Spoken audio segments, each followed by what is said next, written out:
महाराष्ट्र में भक्त हुए श्री त्रिलोचन जी, परम संत सेवी, श्री पंडरीनाथ भगवान के चरणों में ही रहते थे। पति पत्नी दोनों निवास करते थे, उनके कोई संतान नहीं थी, तो इसलिए उन्होंने जीवन भर क्या नियम अपनाया कि जो भी धन आदि उनके पास था, जो भी वैभव था, उन्होंने वो पंढरपुर आने वाले वैष्णवों की सेवा में खर्च करने का उसका मन बनाया कि यहां इतने दर्शनार्थी आते हैं, सबका भोजन प्रसादी सामग्री हमारे घर में बना करेगी। तो श्री त्रिलोचन जी पंढरपुर आने वाले दर्शनार्थियों को घर बुलाकर के प्रेम से भोजन पवाते थे, और जितने भी दर्शनार्थी दर्शन करके पंढरपुर से जाते थे वो अन्य संतों को कह देते, बोले कहां जा रहे हो? बोले पंढरपुर जा रहे हैं। बोले भैया पंढरपुर जा रहे हो तो त्रिलोचन जी के यहां जाना, उनके यहां भोजन प्रसादी बहुत बढ़िया संतों के अनुकूल बनाते हैं। बड़ी ख्याति हो गई महाराज जी, अब तो जितनी भीड़ पंढरपुर विठल मंदिर में उतनी भीड़ त्रिलोचन जी के घर के बाहर संतों की, दर्शनार्थियों की, सब प्रसाद पाने के लिए जाते। त्रिलोचन जी और उनकी पत्नी बड़े प्रसन्न कि इतनी संतों की सेवा हम कर पा रहे हैं, ये हमारा सौभाग्य है। धीरे धीरे दोनों वृद्ध अवस्था को प्राप्त हो गए। दोनों वृद्ध हो गए तो अब इतनी सामग्री बना नहीं पाते, कोई सेवक नहीं था, स्वयं बनाते थे पति पत्नी मिलकर के। अब तो ऐसा हो जाता, कभी कभी दाल लग जाती, जल जाती, रोटियां सेकते तो रोटियां जल जाती। वृद्ध अवस्था, थक भी गए थे बहुत ज्यादा, तो प्रसाद पवाते तो थे, संत जन बेचारे प्रेम से स्वीकार तो करते, पर अब स्वाद नहीं होता था, तो बेचारे जैसा था उसको पाते, थोड़ा बहुत पा करके चले जाते। धीरे धीरे संतों का आगमन अब कम होने लगा। त्रिलोचन जी इस बात से बड़े परेशान हो गए, बोले भैया संत हमारे घर से आना बंद हो गए, हम क्या करें? तो श्री त्रिलोचन जी महाराज ने बाहर एक बड़ा सा कुछ होर्डिंग जैसा लगा दिया, उस पर लिख दिया कि अंदर कोई संत सेवा आदि के लिए एक सेवक की आवश्यकता है, अगर किसी के अंदर सेवा भाव हो तो वो आकर के भीतर संपर्क करे। सेवा, ब्रजवासी सेवा, गौ सेवा, इन सब सेवाओं के प्रकल्प में यदि आप सेवक की कामना करोगे तो कहीं ना कहीं किसी ना किसी रूप में ठाकुर जी आएंगे सेवा के लिए। त्रिलोचन जी ने बाहर लिख दिया कि भाई संत सेवा के लिए सेवक की आवश्यकता है, यदि कोई सेवा भावी सेवा करना चाहता है तो भीतर आके संपर्क करे। अब यह बोर्ड पढ़ लिया हमारे श्री पंडरीनाथ भगवान ने, और श्री विठल भगवान एक छोटे से बालक का रूप धारण करके त्रिलोचन जी के यहाँ पहुंच गए। त्रिलोचन जी के यहाँ पहुंचे, त्रिलोचन जी बैठे थे। बोले साहब जी, आपने बाहर लिख रखा है संत सेवा के लिए यदि कोई इच्छुक हो तो भीतर आके संपर्क करे, मुझे सेवा करनी है। त्रिलोचन जी और उनकी पत्नी देखें, बोले कितना छोटा सा बालक है, कितना प्यारा है, ये तुम्हारे माता पिता नहीं है? बोले होंगे तो पता नहीं, मुझे तो पता नहीं, मैंने कभी देखा नहीं अपने माता पिता को, मैं अकेला ही हूं, ना मेरे कोई भाई है, ना कोई मेरे मित्र है, ना मेरे कोई बंधु है, ना मेरे माता पिता, मैं अकेला ही हूं। त्रिलोचन जी की पत्नी को तो इतनी दया सी आ गई, अरे राम राम, बेचारा अकेला बालक है। अच्छा चलो ठीक है, तुम यहां सेवा कर लेना, लेकिन कुछ नियम है उनको सुन लो। सबसे पहले तो अपना नाम बताओ, तुम्हारा नाम क्या है?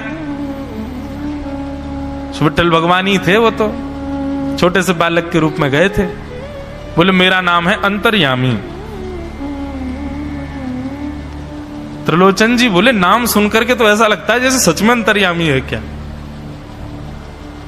अच्छा बेटा अंतर्यामी, सेवा करोगे? बोले ये सेवा करना तो मेरा जन्म जन्मांतर का काम है, मैं यही तो करता हूं। संतों की सेवा करना, वैष्णवों की सेवा करना, भक्तों की रक्षा करना, ये मेरा जन्म सिद्ध अधिकार है, मैं इसी के लिए ही आता हूं। त्रिलोचन जी और उनकी पत्नी एक दूसरे का मुख देख करके बोले, नेक सा बालक है लेकिन बोलता कैसे है? ठाकुर जी तो सत्य बोल रहे थे। बोले अच्छा, सुबह एक सब्जी बनानी पड़ेगी, दाल बनानी पड़ेगी, और हमारे यहाँ लगभग 100-150 संत आते हैं, उनके हिसाब की रोटी बनानी पड़ेगी, और सब बेटा तुमको करना पड़ेगा, हम थोड़ा बहुत सहायता कर देंगे, हमसे ज्यादा बनता नहीं है, तुमको ही सब सिद्ध करना पड़ेगा। अंतर्यामी भगवान बोले बिल्कुल निश्चिंत रहो, हम खीर भी बनाएंगे, हम रबड़ी भी बनाएंगे, हम रायता भी बना दिया करेंगे। हम 2-4 सब्जी और बना दिया करेंगे। त्रिलोचन जी बोले नेक्स्ट सा बालक, सब जानते हो तुम? बोले हाँ, हमको सब आता है, दुनिया का कोई काम नहीं जो हमको नहीं आता हो। और सुनिए, झाड़ू पोंछा बर्तन भी कर देंगे हम। त्रिलोचन जी तो बड़े खुश हो गए, बहुत बढ़िया सेवक मिला यार, ये तो सब काम करता है। लेकिन भगवान बोले लेकिन अब हमारी शर्त सुनो। त्रिलोचन जी बोले तुम्हारी भी शर्त है? बोले हाँ। क्या शर्त है भैया? बोले हमारी पहली शर्त यह है कि हम दुनिया को बना के खिलाएंगे, लेकिन हमको आपको बना के खिलाना पड़ेगा। हम अपने हाथ का बना नहीं पाते, हम आपके हाथ का बना। और ये वास्तविकता है, ठाकुर जी पूरी दुनिया को पवाते हैं, लेकिन स्वयं भक्त के हाथ से बना ही पाते हैं। ठाकुर जी बोले हम सारे संतों को बना के पवाएंगे, लेकिन हम अपने हाथ का बना नहीं पाते, आपको हमारे लिए बनाना पड़ेगा। त्रिलोचन जी की पत्नी बोली छोटा सा बालक, इसका आधे हाथ का तो इसका पेट है, एक रोटी में झिक जाएगा ये, इसके लिए मैं बना दिया करूंगी। ठीक है लला, तू बिल्कुल चिंता मत करो, तुम्हारे लिए भोजन हम बना दिया करेंगे। हमारी एक शर्त और सुन लीजिए। बोले क्या? हम कितना भी खाएं हमको टोकना नहीं कभी कि इतना क्यों खा रहे हो। त्रिलोचन जी बोले भैया हम क्यों टोकेंगे, तुम बढ़िया 2-3 रोटी खा लिया करना। बोले 2-3 रोटी तो हमारी दाढ़ में छुप जाती है कहीं पर, हम तो प्रेम से पाते हैं। बस आप लोग ये नियम याद रखना, आप कभी ये मत कहना कि इतना क्यों खा रहे हो।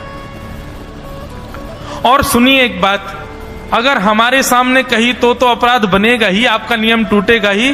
किसी और से जाकर के यदि आपने कह दिया कि बहुत खाता है, क्या बताएं, तो हम उसी दिन अंतर ध्यान हो जाएंगे, उसी दिन आपका घर छोड़ के चले जाएंगे, फिर दूरते रहना सेवक।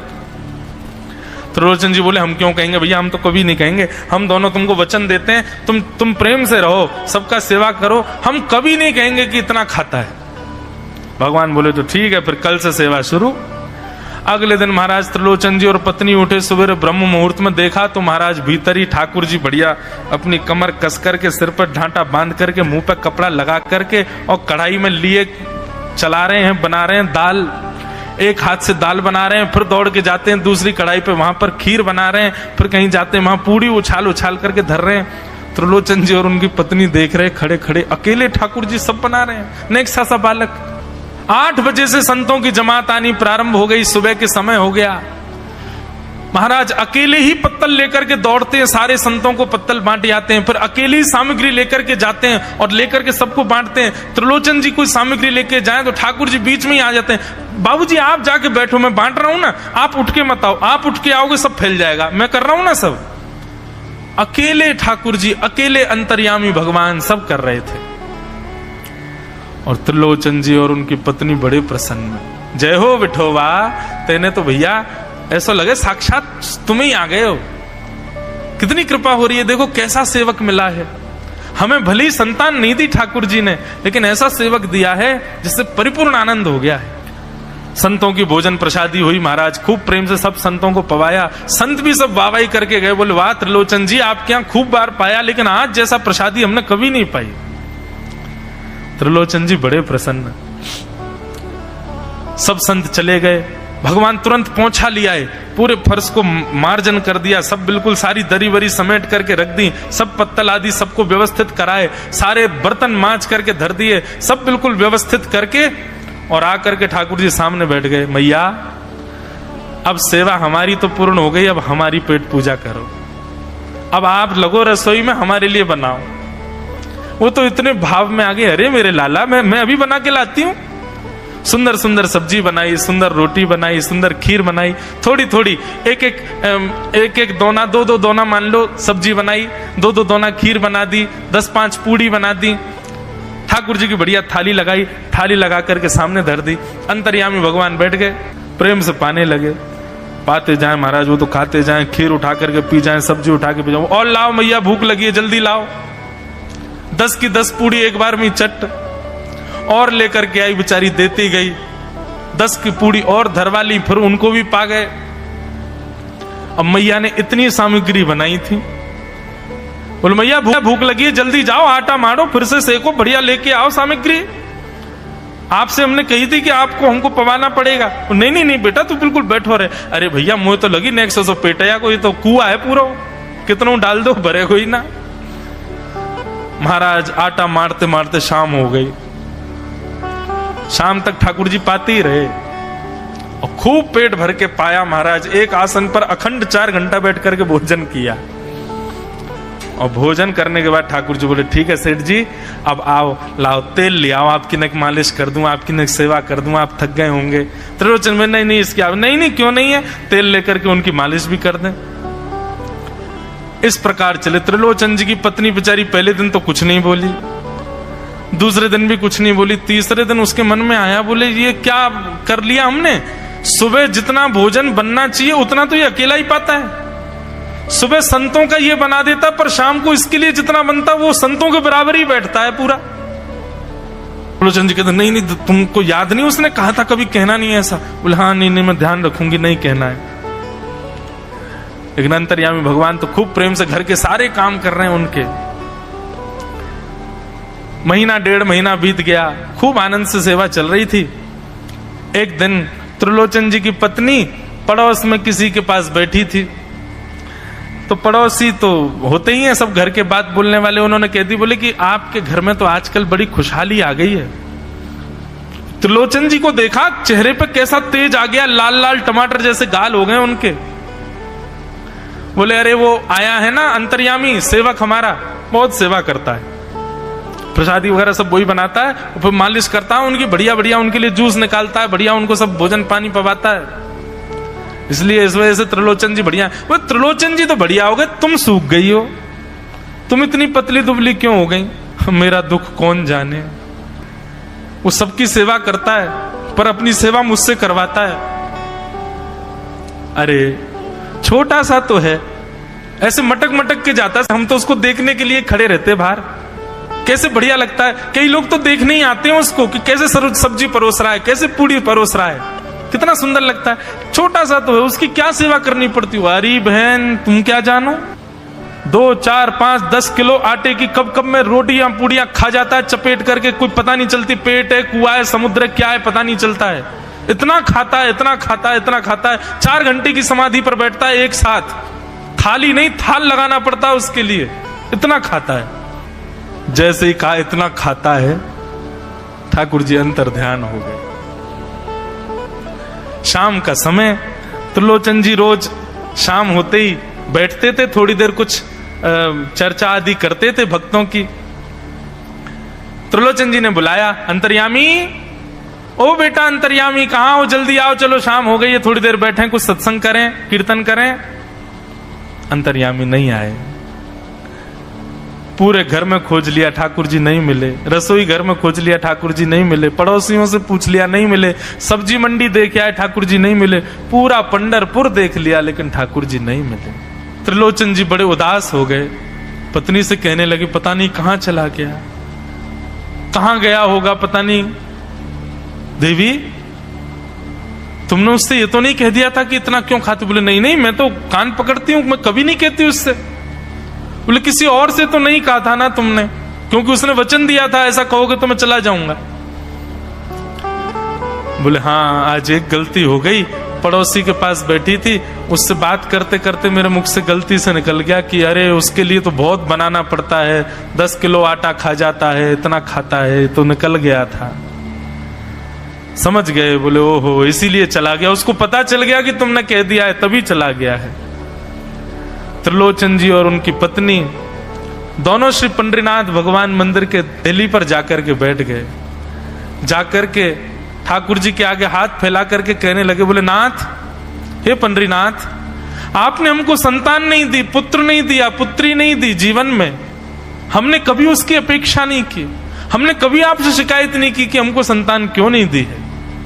पर नाथ, एक सेवक हमारे जीवन में आया, और जब से वो सेवक आया हमारे यहाँ संतों की सेवा होने लगी, हमारे यहाँ कीर्तन होने लगा, हमारे यहाँ सत्संग होने लगा, हमारे यहाँ खूब आनंद की उमंग होने लगी। उस सेवक ने हमको आपसे और प्रेम करवा दिया। ठाकुर जी, हम आज आपसे दोनों भीख मांग रहे हैं, हमें कुछ मत दीजिए, आप भी मत मिलिए हमको इस जन्म में, लेकिन हमारे उस सेवक अंतर्यामी को हमको वापस कर दीजिए भगवान। वो जहां कहीं भी हो उसको वापस भेज दो हमारे पास। ऐसा कहकर के रुदन करने लगे, नेत्रों से आंसू गिरने लगे, चरणों में प्रणाम करके श्री पंडरीनाथ भगवान को रुदन करने लगे त्रिलोचन जी और उनकी पत्नी। इतने में ही स्वर सुनाई दिया, बाबूजी। अंतर्यामी का स्वर सुनते ही पीछे मुड़ करके देखा तो पीछे तो कोई दिखा नहीं। अरे इधर देखिए, पीछे कहां देख रहे हैं? वापस से पंडरीनाथ भगवान की ओर देखा तो श्री पंडरीनाथ भगवान की जगह ही अंतर्यामी बालक खड़ा हुआ है, सामने खड़े होकर के उनको आशीष दे रहा है। त्रिलोचन जी तो भाव विह्वल हो गए, बोले कैसी कृपा नाथ आपकी। बोले आप ही थे क्या? बोले तो इतनी अच्छी संत सेवा, इतनी अच्छी खीर, इतनी अच्छी पूड़ी, इतनी अच्छी सब्जी, और आपकी जो सेवा और इतने अच्छे अच्छे सत्संग कीर्तन, ये मेरे अलावा कौन कर सकता है? संतों की सेवा तो मैं ही करता हूं ना। आपने संत सेवा के लिए सेवक मांगा था, इसलिए मैं ही आपके यहां चल करके आ गया। और श्री त्रिलोचन जी पर अद्भुत कृपा करके भगवान ने उनको कृतार्थ किया।